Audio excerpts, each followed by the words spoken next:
कुछ ऐसी स्टोरीज भी आपके साथ हुई, पैरानॉर्मल एक्टिविटीज, आप खास तौर पे बहन भी इन्वॉल्व थी उसके अंदर, क्या हुआ था? जिन विन आ गया था, क्या था? बड़ी मज़े की स्टोरी है। खैर मैं छोटी थी, बहुत बड़ी तो नहीं थी, लेकिन मैं सो रही थी और मैं जिस रूम में सोती थी, मेरी बहन दूसरे रूम में सोती थी और हम लोग का अपार्टमेंट था फर्स्ट फ्लोर का, तो बालकनी होती है तो उस पर तो कोई हो ही नहीं सकता। एसी चल रहा था, उसकी एसी वो वाला ना, वो विंडो एसी फुल जो पूरे घर को ठंडा हाँ, जो सिर्फ ठंडा करता था वो। सिर्फ ठंडा करता था। उससे अच्छा डकी को बिठा लो अपने साथ।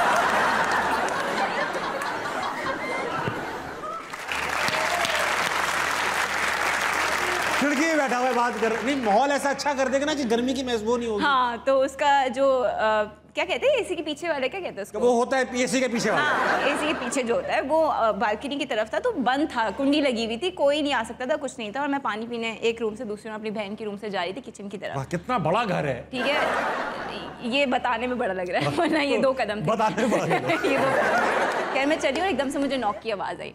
मैं नॉक की आवाज़ आई तो मैंने देखा, तो खिड़की की तरफ मुझे शैडो दिखा कि एक बंदा हाथ नॉक कर रहा है, ठक ठक ठक। अच्छा, मतलब शैडो था? शैडो था पूरा हाथ का, अच्छा खासा। अब मैंने दोबारा देखा, मुझे लगा मुझे शायद वहम हुआ है, तो मैंने अपनी बहन की तरफ देखा, वो सो रही है, तो मैंने कहा ये कौन हो सकता है। फिर वो दोबारा हुआ, दोबारा। अब मैं बच्ची थी, मेरी तो पैक हुई, मैं तो भागी, ऐसे भागी जैसे वो पीछे नहीं आ सकता, और मैं कंबल उड़ के सो गई। अब ये देखो, घर इतना बड़ा है, भागी भी हो आप।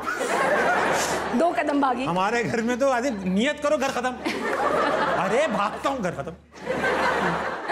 तो मैं वापस जल्दी से भाग के आके कंबल उड़ के सो गई। अब मैं सुबह उठी तो मैं अपनी बहन को बताया, मैंने कहा तुम्हें नहीं पता ये हुआ है मेरे साथ ना, कोई नॉक कर रहा था। तो मेरी माँ नहीं रही, कह रही हो ही नहीं सकता, तुम पागल। मैंने कहा सच में? कहती अच्छा वो मैं थी। मैंने कहा तुम तो सो रही थी। वो मैं नहीं थी। मैंने कहा वो मैं नहीं थी।